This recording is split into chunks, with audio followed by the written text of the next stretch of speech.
Cable news trucks flanked the block around a lower Manhattan court on Monday, as police and protesters prepared for the historic arraignment of former U.S. President Donald Trump.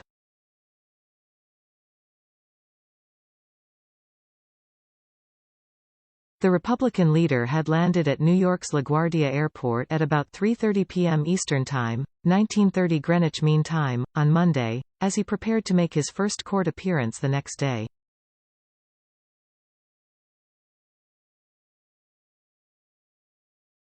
But already, onlookers had started to gather around the Manhattan Criminal Court. Tourists mingled with passing New Yorkers.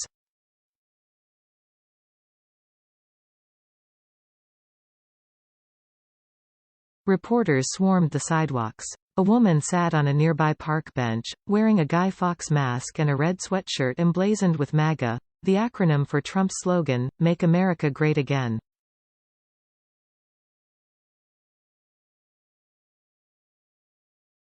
And though the court was closed for the day, dozens had formed a line at its entrance, hoping to win a spot inside to witness Tuesday's court proceedings.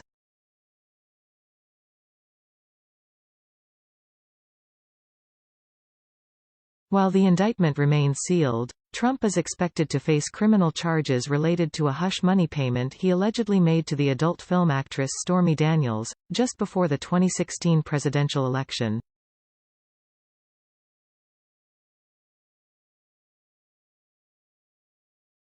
Trump's arraignment on Tuesday is expected to be a carefully choreographed spectacle.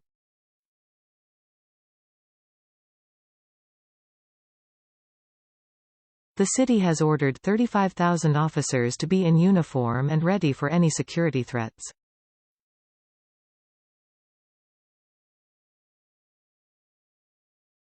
And the court system is said to be collaborating with the New York City Police Department, NYPD, the U.S. Secret Service and the Federal Bureau of Investigation, FBI, to ensure orderly proceedings.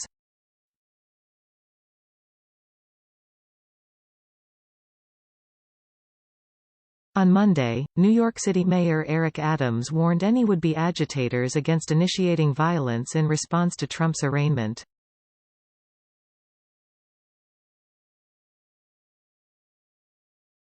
While there may be some rabble-rousers thinking about coming to our city tomorrow, our message is clear and simple: control yourselves, Adams told reporters.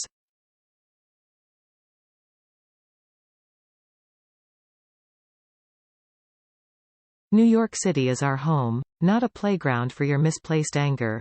Adams specifically touched on the potential for Trump supporters to riot in defense of the former president.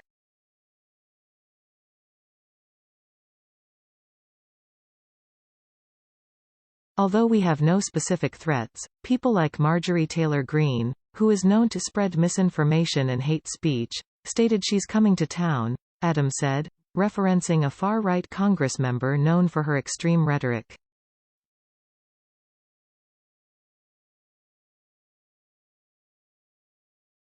If one is caught participating in any act of violence, they will be arrested and held accountable, no matter who you are, Adams added.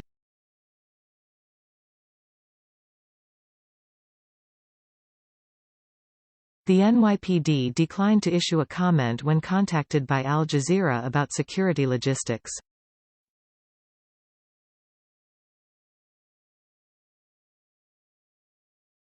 A spokesperson for the U.S. Secret Service likewise declined to go into detail about plans for Trump's surrender to New York authorities.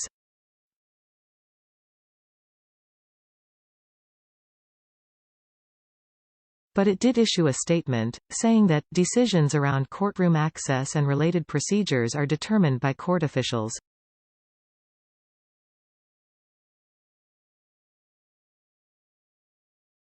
We are working closely with our law enforcement partners to minimize disruptions to the normal court process, while ensuring our protectees remain secure, the statement said.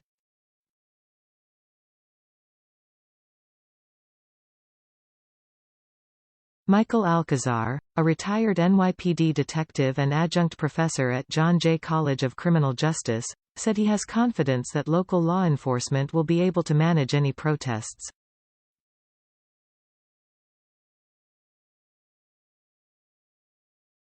After all, he pointed out, the local police force has had plenty of experience dealing with high-profile events, from the 9/11 attacks to the regular parade of dignitaries arriving at the United Nations headquarters.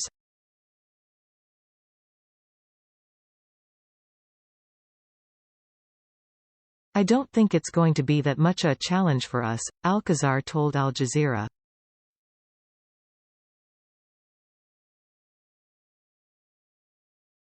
We're used to dealing with large protests. Annually, we deal with New Year's Eve celebrations.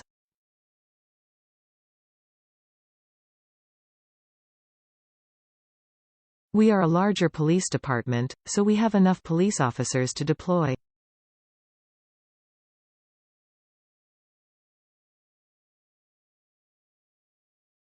He estimated the NYPD could deploy as many as 1,000 officers between Trump Tower, where the ex-president maintains a penthouse residence, and the Manhattan courthouse.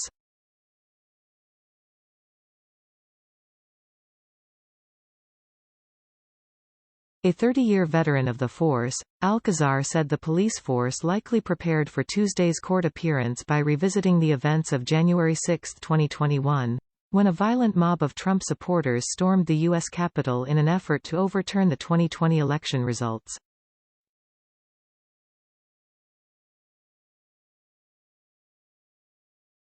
I'm sure our executives, the brass, have reviewed what happened on January 6, Alcazar said.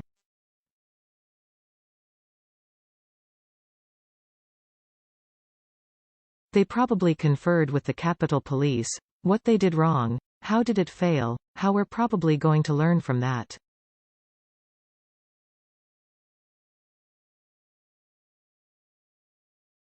I don't anticipate us having the same issues there. We're not going to let people storm the courthouse.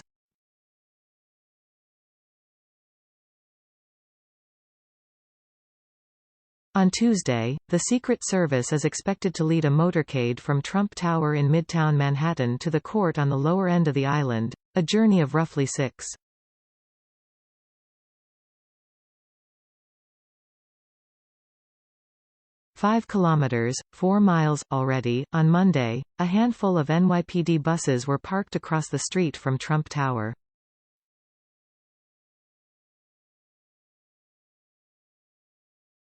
One beleaguered police officer, stationed across the street, complained he had been keeping watch over the building since 5 a.m., 9 o'clock Greenwich Mean Time.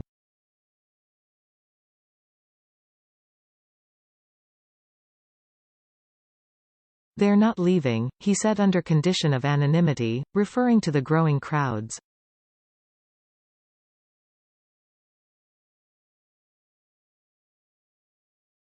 They've been here before us. One protester wearing a Donald Trump mask silently wandered up and down the sidewalk in an orange jumpsuit, giving people a thumbs up.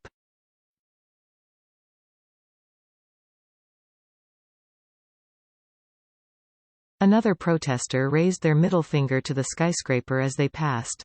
Further down the street, two activists holding anti-Trump signs faced a screaming man wearing a baseball cap, who complained loudly that former Speaker of the House Nancy Pelosi was a traitor.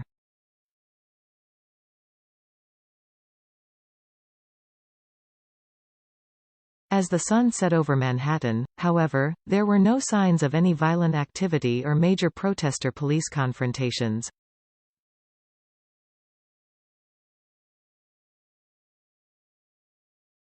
Bob Furtick, a 65-year-old blogger and activist at the scene, said he believed Trump was getting preferential treatment.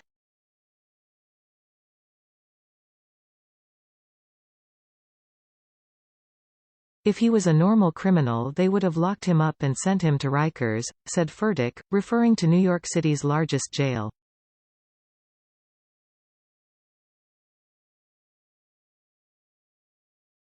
He clutched a sign of Trump in a prison jumpsuit adorned with the message, "Lock him up."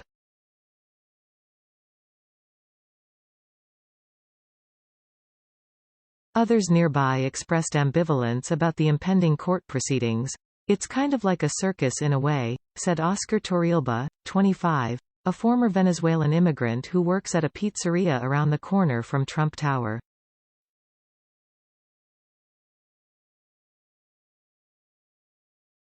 I don't know if the presence of Trump here is going to be good or bad. We still are waiting to see what happens in a few days.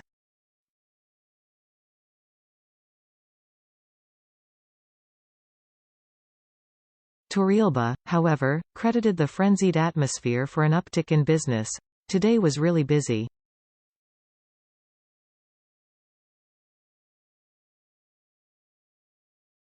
Regularly, Mondays are a quiet day and today we're having a lot of orders. A lot of people come in here, a lot of foreigners.